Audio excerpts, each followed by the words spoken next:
আজি আমাৰ দলৰ কাৰ্যালয়ত কংগ্ৰেছ দলৰ পৰা কংগ্ৰেছ দলৰ সাধাৰণ সম্পাদক কন্দৰ্প কলিতা ডাঙৰীয়ে অংশগ্ৰহণ কৰিছে। কংগ্ৰেছ দল ত্যাগ কৰি আমাৰ দলত জইন কৰিছে আৰু তেওঁক মই আচলতে ছাত্ৰ জীৱনতে পোৱা, আমাৰ 6 বছৰীয়া অস্তিত্ব ৰক্ষা আন্দোলনৰ সেই সময়তে পোৱা। মই তেওঁৰ লগতে যিখিনি আহি জইন কৰিছে আদৰণি জনাইছোঁ আৰু গোৰ্খা ছাত্ৰ সন্থাৰ তেওঁলোকৰ চেণ্ট্ৰেল কমিটিৰ ভাইচ প্ৰেছিডেণ্ট, গোৰ্খা জনগোষ্ঠীৰে বলিষ্ঠ নেতা আচলতে বিশ্বনাথ চাৰিআলি দিলীপ গুজৰেল ডাঙৰীয়াৰ নেতৃত্বতো ভালেকেইজন গোৰ্খা জনগোষ্ঠীৰ বিভিন্ন সংগঠনৰ পৰা আহি আৰু গোৰ্খা ছাত্ৰ সন্থাৰ পৰা আহিও জইন কৰিছে। গতিকে আজি শিল্পী সাহিত্যিকেও জইন কৰিছে। গতিকে এই আমাৰ দলত আজি অংশগ্ৰহণ কৰা সকলোলৈকে মই এগৰাকী অসম গণ পৰিষদ দলৰ নিষ্ঠাবান কাৰ্যকৰ্তা হিচাপে সকলোকে আদৰণি জনাইছোঁ আৰু এই অন্তৰ্ভুক্তিয়ে আমাৰ দলটোৰ ভেটি অধিক শক্তিশালী কৰিব। তাতে আমাৰ 1 মাহো নাই নিৰ্বাচনলৈ, গোটেই নিৰ্বাচনী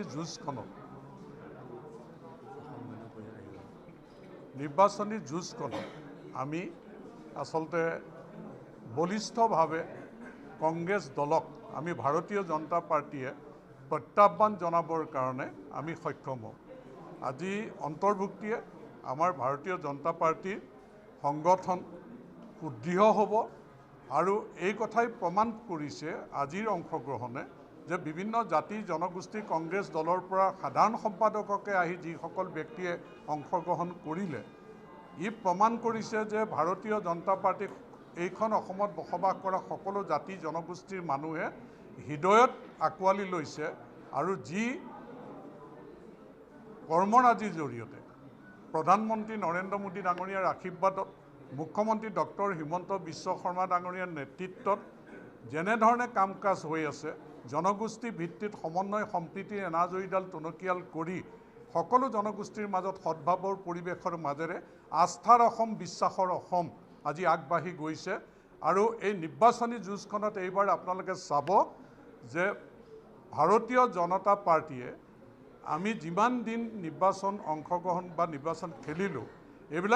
এইবাৰ অভিলেখ সংখ্যক চিটত ভাৰতীয় জনতা পাৰ্টীৰ নেতৃত্বত যি মিত্ৰজোঁট আছে,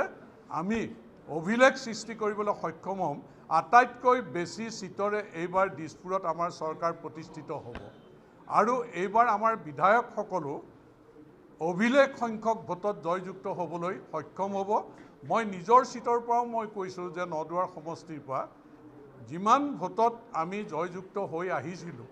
21 চনত মই নিজে 24,700 ভোটত জয়যুক্ত হৈছিলোঁ। এইবাৰ যেনেধৰণে জনতাই আস্থা, বিশ্বাস, আশীৰ্বাদ দিছে, গতিকে এইবাৰ 50,000ৰ ওপৰ ভোটত আমি নদুৱাৰ সমষ্টিত জয়যুক্ত হ'বলৈ সক্ষম হ'ম ৰাইজৰ আশীৰ্বাদ লৈ। গতিকে এইবাৰ তৃতীয়বাৰৰ কাৰণে এইখন অসমত ভাৰতীয় জনতা পাৰ্টীৰ চৰকাৰ প্ৰতিষ্ঠা হ'ব আৰু সময়ৰ আহ্বান আঁকোৱালি লৈ যিসকল ব্যক্তিয়ে আমাৰ দলত অংশগ্ৰহণ কৰিছে, মই সকলো লোকে আজি হৃদয়ৰ পৰা আদৰণি জনাইছোঁ। মই দেখাত এতিয়া মোৰ সমষ্টিত পুৰণা বিজেপিটো কাৰো অসন্তুষ্টি নাই। এতিয়া কিছুমান, সকলো মানুহটো সমান নহয়। আমাৰ দলতো হয়তো কিছু সংকীৰ্ণ চিন্তাৰো মানুহ থাকিব পাৰে। তেওঁলোকে ঘৰখনলৈ বেছি মানুহ আহিলে হয়তো শংকিত হয়। এটা অংশ, খুব নগণ্য অংশ মানুহ হয়তো আছে, তেওঁলোকৰ তেনে চিন্তাই মই দলটোক ক্ষতি কৰিব বুলি নাভাবোঁ। কাৰণ দলটো শক্তিশালী কেতিয়া হৈছে? দলটো শক্তিশালী হৈছে 16 চনৰ নিৰ্বাচনৰ আগত, 14 চনৰ নিৰ্বাচনৰ আগত। তাৰ আগত যিসকল মানুহে দলটো ধৰি ৰাখিছে, তেওঁলোক আমাৰ সকলোৰে কাৰণে পূজ্য। তাৰ এটা অংশ কোনোবা মানুহে, যেনে RP শৰ্মাৰ নিচিনা মানুহে এই কথাবিলাক তেনেধৰণৰ দৃষ্টিৰে লয়। তেনেধৰণৰ দৃষ্টিৰে লোৱা মানুহখিনি তেওঁলোকে নিজৰ স্বাৰ্থৰ কথা চিন্তা কৰি বা তেনে সংকীৰ্ণ চিন্তাৰ মাজেৰে যিসকলে ভাৰতীয় জনতা পাৰ্টীত কাম কৰি আছে, তেওঁলোক হয়তো কোনোবা আঁতৰি যাব, কিন্তু দলটোৰ ক্ষতি নহয়। কাৰণ দলটোক ভাল পায়, জাতিটোক সুৰক্ষিত কৰিবৰ কাৰণে, দেশখনক সুৰক্ষিত কৰিবৰ কাৰণে যিখিনি মানুহে বলিষ্ঠভাৱে কাম কৰিবলৈ অন্তৰত তেওঁলোকে বিজেপি দলক প্ৰতিষ্ঠা কৰি আমাৰ দলক প্ৰতিষ্ঠা কৰি আগবাঢ়ি আহিছে তেওঁলোকৰ অন্তৰ্ভুক্তিয়ে কিছু সংখ্যক ব্যক্তি আঁতৰি যোৱা কথা বতৰাই দলটোৰ ক্ষতি নকৰে আৰু মই দীঘলীয়া সময় ৰাজনীতিৰ লগত প্ৰত্যক্ষভাৱে জড়িত হৈ থাকি মোৰ অনুভৱ উপলব্ধি কৰিছোঁ ২৬ৰ নিৰ্বাচনত আপোনালোকে চাব আটাইতকৈ বেছি চিট লৈ অভিলেখ সৃষ্টি কৰি এইবাৰ দিছপুৰত চৰকাৰ প্ৰতিষ্ঠিত হ'ব আৰু কংগ্ৰেছ দল যে কাগজৰ বাঘ খাজনাতকৈ বাজনা বেছি তেওঁলোকে গ্ৰাউণ্ড ৰিয়েলিটি বুজি পোৱা নাই তেওঁলোকক কিয় মানুহে বেয়া পাইছে কংগ্ৰেছ দলৰ ১ চনৰ পৰা ১৬ চনলৈকে যিটো চৰকাৰ আছিলে এই চৰকাৰে অসমৰ জ্বলন্ত সমস্যা সমাধান কৰাৰ ক্ষেত্ৰত কিমানখিনি তেওঁলোকে আন্তৰিকতাৰে কাম কৰিলে মানুহৰ জীৱন আৰু সম্পত্তি নিৰাপত্তা দিয়াৰ ক্ষেত্ৰত তেওঁলোকে কিমানখিনি কাম কৰিলে অসমখন সেই সময়ত অশান্ত জৰ্জৰিত অসম আছিল সেই সময়ত যিবিলাক অপ্ৰীতিকৰ ঘটনা সংঘটিত হৈছিল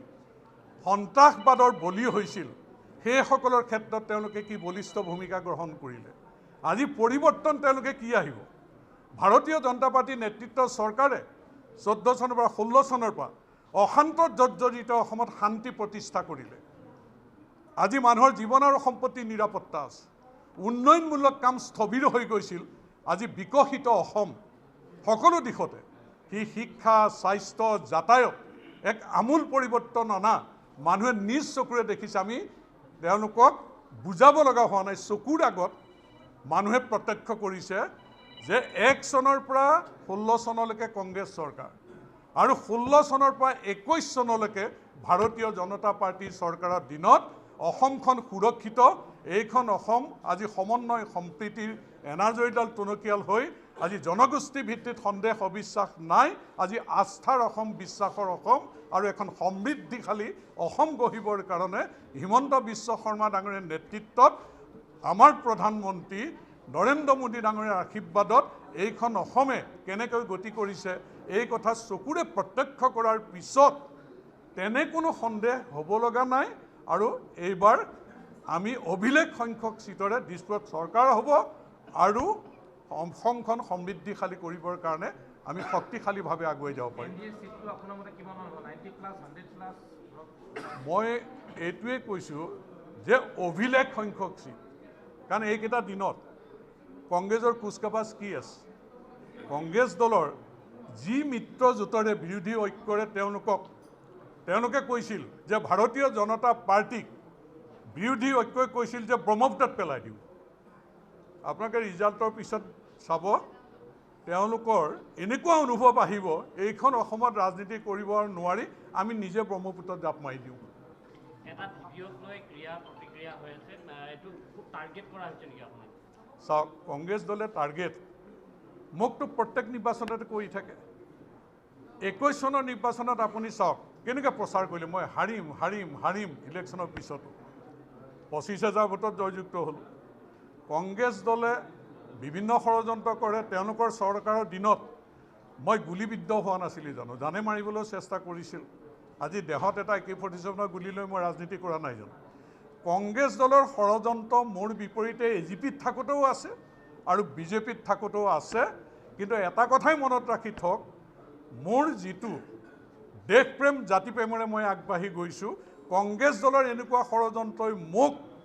বাধা দিব নোৱাৰে হেঙাৰ হিচাপে থিয় হ'ব নোৱাৰে মোৰ লক্ষ্যত উপনীত হ'বৰ কাৰণে মই বলিষ্ঠভাৱে আগুৱাই গৈ আছোঁ আৰু আগুৱাই যাম 15 বছৰ কংগ্ৰেছৰ শাসনকাল 15 বছৰত কেতিয়াবা এই গোচৰটোৰ সম্পৰ্কত মোক ক'ৰবাত থানাত ক'ৰবাত কোনোবা অভিযোগকাৰীয়ে কিবা এটা দিছে নেকি 15 বছৰে